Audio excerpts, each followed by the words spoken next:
Bright sunshine on Wednesday with another record high expected. Good Tuesday night, East Tennessee. David Aldridge, Captain Accurate here from the Captain Accurate Weather Command Center. Well, if you haven't heard, the new app update is really kind of something to take hold of.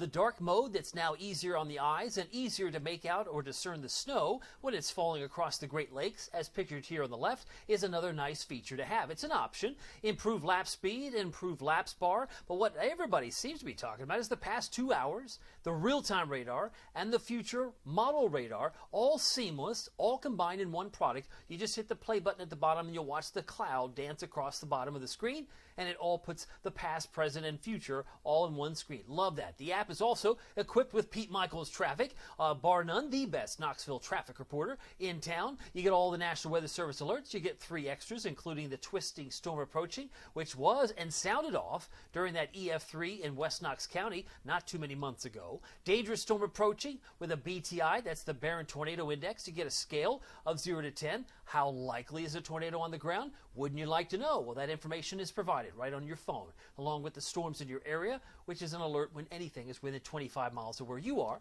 Plus, you get the lightning alerts. Plus, you get up to 16 locations, while most apps only give you 10, and they're removable. You can change them out, switch them out, but you get up to 17 locations, and it's free. What better information would you want to have than the Captain Accurate Weather app? By the way, the Ultimate Doppler radar, outside of some ground clutter, looks quiet with a A1 Fincham heating and cooling, focused on customer satisfaction. They won't quit until you're happy. Check them out at a1fincham.com. A little bit of fall concerns in gray across southern Mississippi, southern Alabama tonight, but looks pretty quiet across much of the Gulf of Mexico, where there may be more activity as more snow in Canada, and in far northeastern sections of Minnesota, where they may be more accustomed to seeing snow in November. Meanwhile, it's been raining in New England. Much of that's trying to push its way out of the picture as we speak. As we look at the clouds, maybe a few wispy clouds tonight.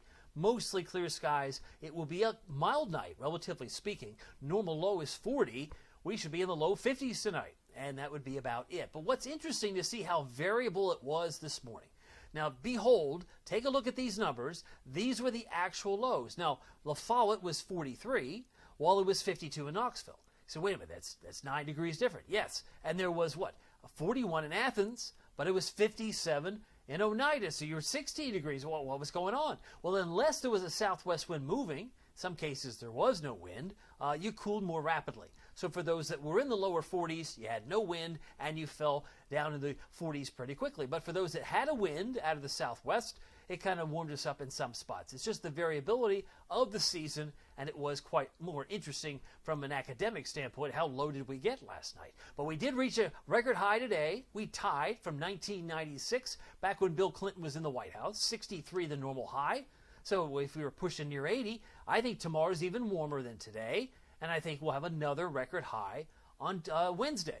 We did hit 79 in Maryville and Athens, but it was only 78 in Oak Ridge, 79 La Follette, and a big change there in Sevierville. They got up to 81 today. So the hot spot in Sevier County, it would appear, during the course of this afternoon. If you look around the state, they did hit 80 in Nashville, 83 in Chattanooga, and 80s like 83 in Memphis. Now the record heat, I mentioned it this week. Now we tied today. I think we've got a good chance of taking down tomorrow by, let's say, a degree.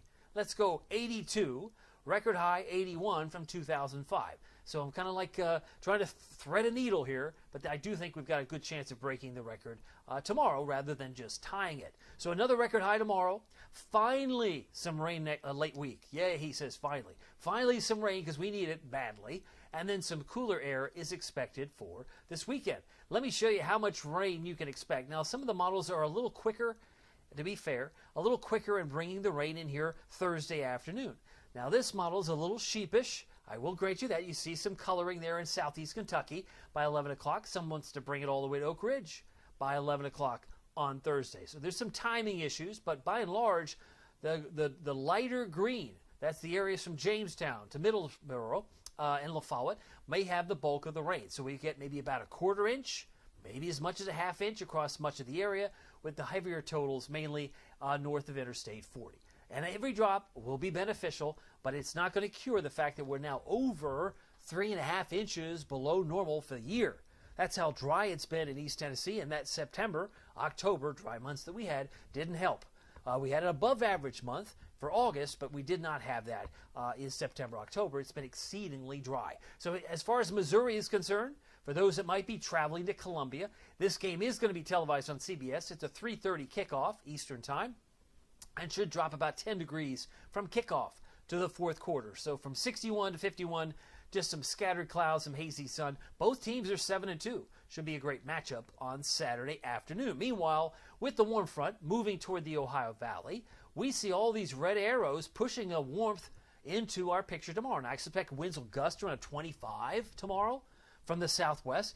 That'll enable us to get into the low 80s with ease. That's why I think tomorrow is warmer than it was today. So pick out your favorite town from before, and you can say, okay, if we're a couple of degrees warmer by maybe 3 degrees, many of us will be enjoying another summer-like day in the middle of November. Then the cold front wants to come to town. That may spawn a few showers, as you can see, primarily north of Nashville, south of Bowling Green, and heads into southeast Kentucky. So it may be slim pickings, 20, 30% chance. I think 30% chance will cover it. But then that doubles to 60% chance as we move into Thursday night.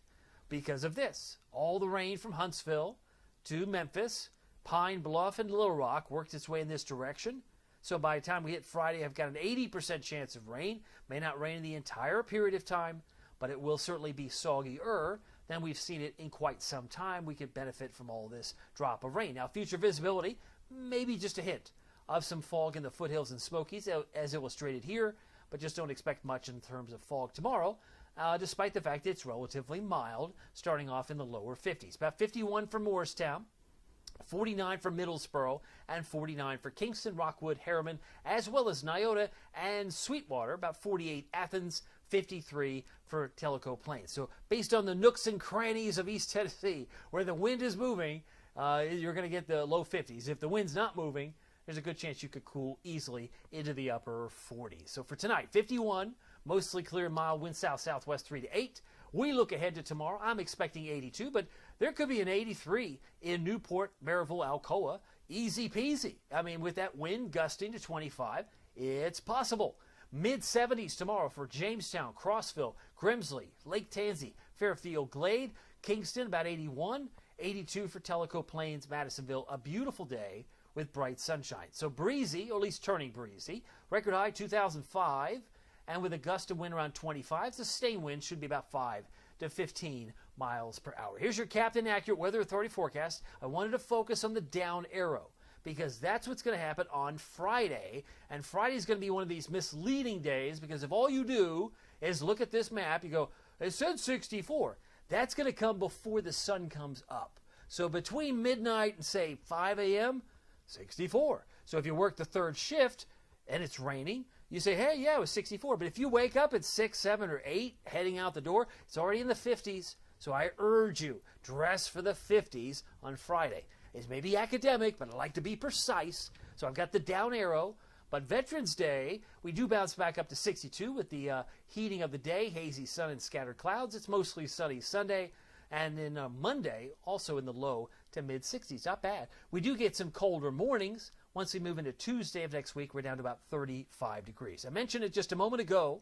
There's a brand new update to the Captain Accurate Weather app. Make sure you download it. But you also get Pete Michaels Traffic, the best traffic reporter in East Tennessee, in Knoxville, bar none. And you get him on the app. Easy. Just click on the button. He's got a little rectangle on the homepage. Just search Captain Accurate at the App Store, Google Play.